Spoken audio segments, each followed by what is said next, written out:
আসসালামু আলাইকুম everyone, welcome back to my channel রায়নের রান্নাঘরে। প্রতিদিনের মতো আজকেও আমি আপনাদের সামনে হাজির হয়ে গেলাম রমজানের আরেকটি রেসিপি নিয়ে। আজকের রেসিপিটি হচ্ছে লাউ পাতার বড়া। লাউ পাতা দিয়ে তো অনেক কিছুই খেয়েছেন, লাউ পাতার বড়া খেয়েছেন। আজকের রেসিপিটি আপনাদের জন্য। আর এই রেসিপির জন্য আমি এখানে কিছুটা খেসারির ডাল ভিজিয়ে নিয়েছি। এবার আমি এই ডালগুলোকে পাটায় বেটে নিব। আপনারা চাইলে ব্লেন্ডারে ব্লেন্ড করতে পারেন। তো দেখেন আমি কিন্তু পাটায় ডালটাকে বেটে নিয়েছি। ডালটা আমি একদম মিহিভাবে বাটিনি, একটু সাবা সাবা করে বেটেছি।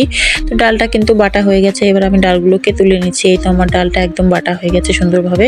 এবার আমি এখানে কিছুটা লাউ পাতা নিয়ে নিয়েছি। আর এই লাউ পাতা কিন্তু একদম তরতাজা, আমাদের গাছ থেকে আমি ছিঁড়ে এনেছি। এবার এই লাউ পাতাগুলোকে আমি কুচি করে নিব।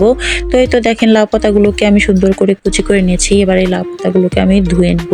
লাউ পাতাটাকে আমি ভালো করে কচলিয়ে ধুয়ে নিব, যাতে করে লাউ পাতার যে একটি কষ আছে সেই কষটা বেরিয়ে যায়। লাউ পাতাটাকে আমি সুন্দর করে ধুয়ে নিয়েছি। এবার আমি ডাল বাটার ভিতরে দিয়ে দিব কুচি করে রাখা পেঁয়াজ আর মরিচ, দিয়ে দিব লাউ পাতা কুচি, দিয়ে দিব আদা রসুন বাটা, দিয়ে দিব পেঁয়াজ বাটা, দিয়ে দিব জিরা বাটা, দিয়ে দিব স্বাদ মতো লবণ, আর দিয়ে দিব পরিমাণ মতো হলুদের গুঁড়া। এবার আমি দিয়ে দেব কিছুটা চালের গুঁড়া। আপনারা চাইলে বেসনও দিতে পারেন, কিন্তু চালের গুঁড়াটা দিলে বেশি ভালো হয়। এবার দিয়ে দিব ধনিয়া পাতা কুচি, দিয়ে আমি এগুলোকে ভালো করে মেখে নিব। যতক্ষণ না পেঁয়াজটা নরম হয়ে যায় ততক্ষণ কিন্তু আমি মাখতেই থাকবো। তো দেখেন আমি কিন্তু সুন্দর করে এটাকে মেখে নিয়েছি। দেখেন মাখতে মাখতে কিন্তু আমার এইটাকে একদম নরম সফট হয়ে গেছে। এবার আমি এটাকে কিছুক্ষণের জন্য রেখে দেব। এবার আমি কড়াইটা চুলায় বসিয়ে গরম করে নিয়েছি। এবার দিয়ে দিব পরিমাণ মতো তেল।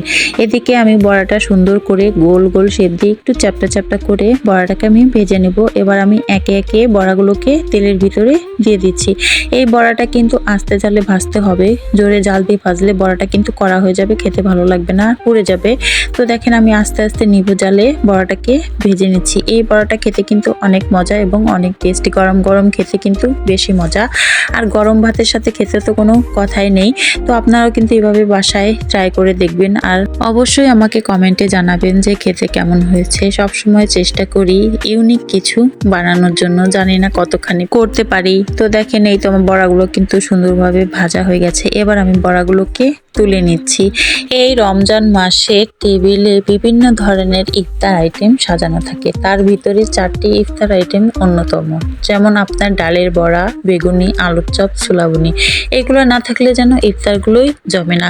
তো দেখেন আমি একে একে কিন্তু সব বড়াগুলোকেই সুন্দর করে ভেজে নিয়েছি। এই তোমার তৈরি হয়ে গেছে গরম গরম লাউ পাতার বড়া। রেসিপিটি কেমন লাগলো অবশ্যই কমেন্টে জানাবেন। ভিডিওটি ভালো লাগলে লাইক কমেন্ট শেয়ার করে আমার ইউটিউব চ্যানেলটিকে সাবস্ক্রাইব করে পাশে থাকা বেল আইকনটিতে ক্লিক করে রাখবেন পরবর্তী ভিডিও নোটিফিকেশন সবার আগে পাওয়ার জন্য। অথবা যারা ফেসবুক পেজ থেকে দেখছেন, পেজটিকে লাইক অথবা ফলো দিয়ে রাখবেন। আজকের মতো ভিডিওটি এখানেই শেষ করছি। ততক্ষণ আপনারা ভালো থাকবেন, সুস্থ থাকবেন। আল্লাহ হাফেজ।